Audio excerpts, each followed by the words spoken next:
Hi everyone, and welcome to yet another episode of 9 Minute Big Life Mindset. In this episode, you're going to hear about how I chain together several stupid decisions that result in a trip to the hospital, and also I'll serve a reminder that, given the chance, everyone thinks that they're an expert, especially at being a doctor. So many moons ago, I used to work at a grocery wholesalers called Toops. It's basically where small convenience stores or catering businesses go and buy their shopping in bulk. I used to work there as a storeman, so I was a grunt, packing orders in this really cold warehouse.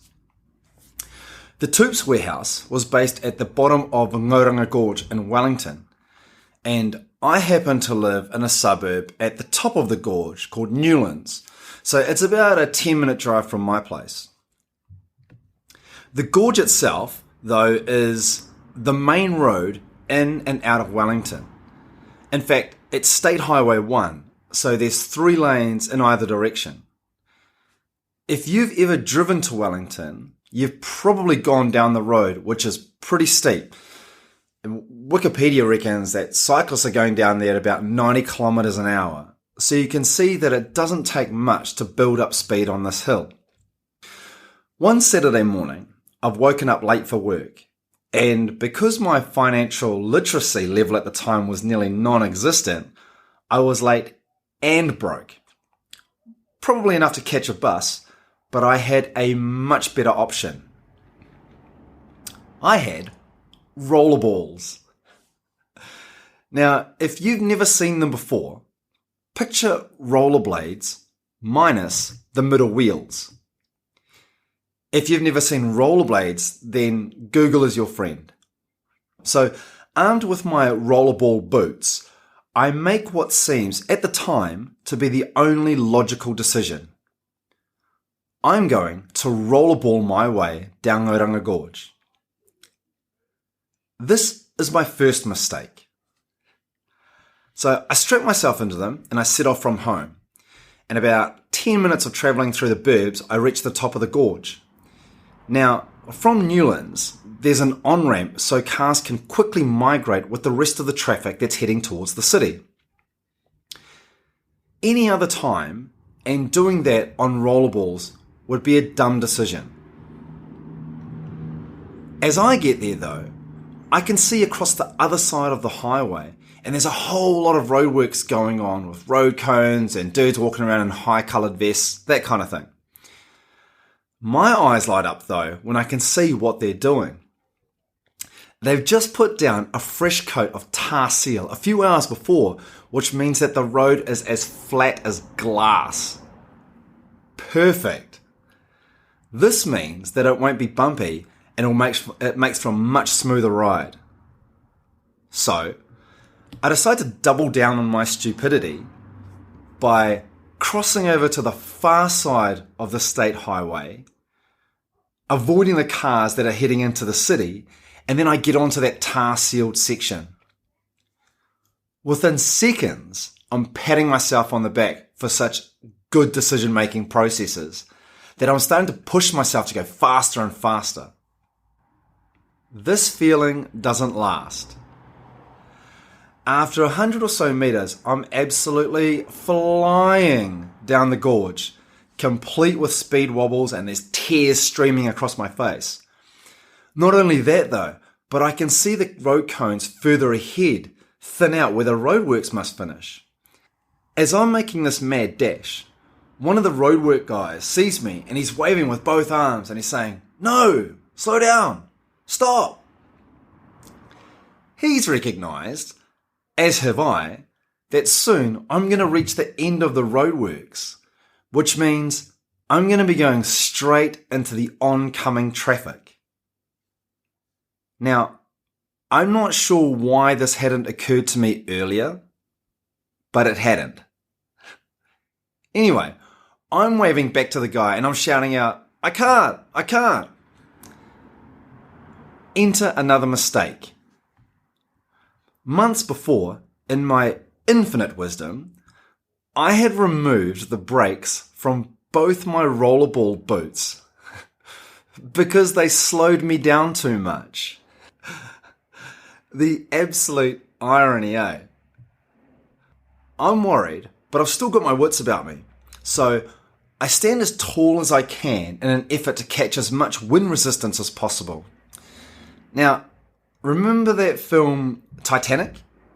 There's that scene where Jack and Rose are at the front of the ship with their arms stretched out and the sun's on their faces. It was exactly like that, except I've cupped my hands to slow me down and I genuinely think I'm going to die. This goes on for about another 50 meters or so, and then I'm into the oncoming traffic, which it's not actually that heavy because it's a Saturday morning, but it's still coming straight at me. Worse still, in another 100 or so meters, the lane I'm in is going to reach a bend that's a bit of a blind corner, and if I don't get off now, I'm guaranteed to come face first with a car.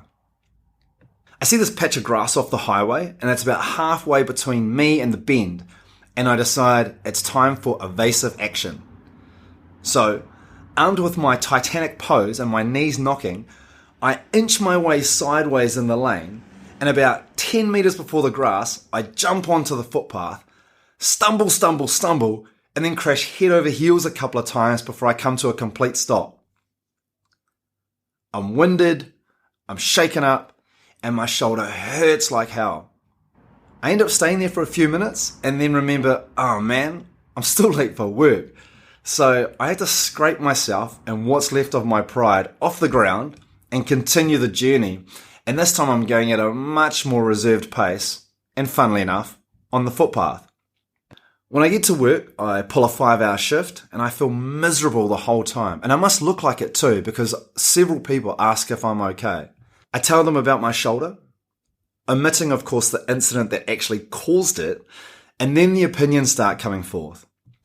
Now, the next time you're in a situation where you or someone else is injured, stand back and marvel at how many people go from zero to qualified doctor in an instant. Man, I had all manner of people saying, like, raise your arm in front of you, turn your palm over, or, can you reach behind your back? As each of them made their diagnosis with the conviction of the certain. At the end of that shift, having received the clearance from my co-workers that it wasn't anything serious and finally fessing up to what I'd actually done, I get picked up by a mate and then it's off to our rugby game. Before kick-off, a few knowledgeable and some not so knowledgeable people share their insights on what the damage will be, followed of course by their own battery of physical tests. And then it's sweet, we're good to go. I strap my shoulder up and I play the first half of the game before I have to make the call. Man, something's definitely not right here and I probably shouldn't play the second half. In fact, I might actually need to get this checked out by a professional, like a real one. So I head to the hospital where the x-rays confirm it. I've snapped my collarbone clean in half. Hey, thanks again everyone for joining me on this episode. I hope you're finding them entertaining. I thought this was a cool story to share with you for a few reasons. One of them was obviously the ridiculous situation I put myself into.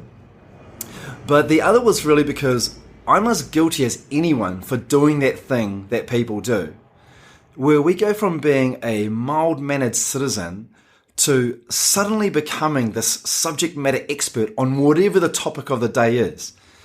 International diplomacy, COVID, shoulder injuries, you name it.